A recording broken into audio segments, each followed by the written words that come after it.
বন্ধুর বিয়ের দাওয়াত খাইতে গিয়ে একটা কলা বাগান দেখে আমি মুগ্ধ হয়ে গেছি। আসলে এত সুন্দর আমি আপনাদের বলে বোঝাইতে পারবো না। আসলে কৃষিকাজ যদি মন দিয়ে করা যায় সেখান থেকেও অনেক ভালো কিছু করা সম্ভব।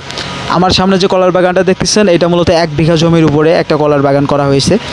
1 বিঘা বলতে আমাদের এদিকে 50 শতকে বিঘা। এখানে কলার গাছ আছে প্রায় 500টি কলার গাছ প্লাস।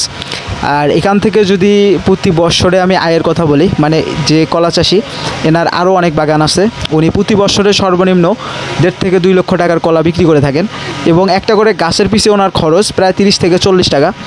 আর মূলত উনি যে কলার বাগানটা করছেন এই কলাটা হচ্ছে মালভোগ কলা নামে পরিচিত আমাদের এলাকায়, এবং এই কলার চাহিদা আমাদের এদিকে সব থেকে বেশি এবং খাইতেও অনেক সুস্বাদু। সর্বনিম্ন একটা ছড়ির দাম সর্বনিম্ন থাকে 500 থেকে 600 টাকা এবং এক হালি কলার দাম 30 টাকা, কখনো 35 টাকা অথবা 25 টাকা থাকেই সচরাচর, মানে এই কলার দাম সবসময় থাকবেই। আর এখানে যে কলার গাছগুলো আমি দেখতেছি মানে এত সুন্দর আর গাছের গ্রোথ অনেক ভালো।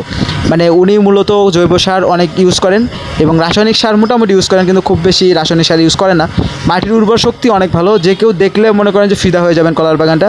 মানে এত সুন্দর, মানে বলে বোঝাইতে পারবো না।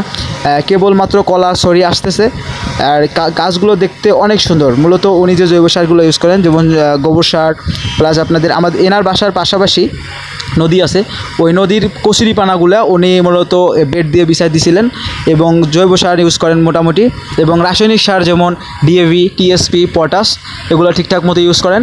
এবং এর পাশাপাশি কিছু জৈব সার এর পাশাপাশি কিছু কীটনাশক ইউজ করতে হবে যেন গাছকে কোনো পোকা দমন করতে না, মানে পোকা যেন কোনো ক্ষতি করতে না পারে। এর জন্য কিছু দানাদার কীটনাশক এবং স্প্রে করতে হবে যাতে গাছে কোনো পোকা আক্রমণ না করে।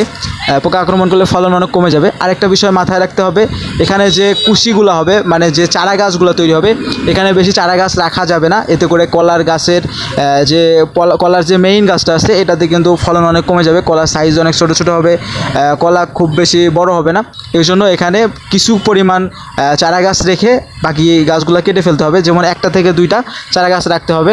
আর এই চারা গাছগুলোও কিন্তু বিক্রি করে অনেক টাকা আয় করা সম্ভব, কারণ একটা করে চারা গাছ অনেক মোটামুটি ভালো অঙ্কের একটা টাকা বিক্রি করা যায়, সেখান থেকেও মোটামুটি আয় করা সম্ভব। আমরা তার মুখে শুনতে পারি নাই, কিন্তু এলাকার মানুষের কাছ থেকে শুনছি। আমি মূলত এক জায়গায় দাওয়াত খাইতে গেছিলাম, তখন এই ভিডিওটা করছি।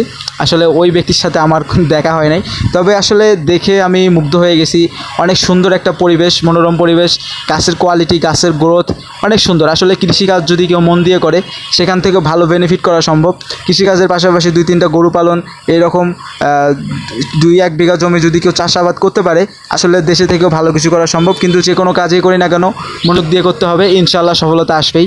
আসলে আমারও খুব ইচ্ছা জেগে গেছে যে আমিও ভবিষ্যতে একটা কলার বাগান দিব, মানে অসম্ভব সুন্দর, মানে দেখলে আপনার মন ভরে যাবে, এতটাই সুন্দর ছিল বাগানটা, মানে বলে বোঝাইতে পারবো না আপনাদের। যাই হোক, আপনারা যারা এই ভিডিওটা দেখতেছেন যদি আপনাদের ভালো লেগে থাকে অবশ্যই আপনারা কলা চাষ করতে পারেন। কলাতে কোনো লস নাই, কলা থেকে আসলে মোটামুটি অঙ্কের একটা লাভ করা সম্ভব। প্রতি বছরে কমসে কম 1.5 থেকে 2 লক্ষ টাকার বছরে কলা বিক্রি করা সম্ভব, এবং যে নতুন চারাগুলো হবে সেখান থেকেও আবার পুনরায় কলার গাছ হয়ে যাবে। এতে করে আসলে আপনাকে কলার বাগান নিয়ে কোনো টেনশন করতে হবে না। একটা গাছ যখন কলা কেটে দিবেন আবার নতুন করে চারা তৈরি হবে, সেখান থেকে আবার বাগানে পরিণত হয়ে যাবে ইনশাআল্লাহ। যদি পরিচর্যা ঠিকমতো করা যায় সেখান থেকে আসলে ভালো কিছু করা সম্ভব। আসলে এখানে লস হওয়ার কোনো সুযোগ নেই, কিন্তু পরিচর্যা ঠিকমতো করতে হবে, ঠিকঠাক মতো কীটনাশক, ঠিকমতো রাসায়নিক সার, জৈব সার এবং পরিচর্যা, ইনশাআল্লাহ দেখবেন সেখান থেকে সফলতা আসবেই। এর পাশাপাশি 2-4টা করে গরু লালন পালন করতে পারেন, এরকম আবাসবাদ করতে পারেন, ইনশাআল্লাহ দেখবেন যে সফলতা আসবে। ভালো থাকবেন, সুস্থ থাকবেন। সবাইকে আসসালামু আলাইকুম ওয়া রাহমাতুল্লাহি ওয়া বারাকাতুহু।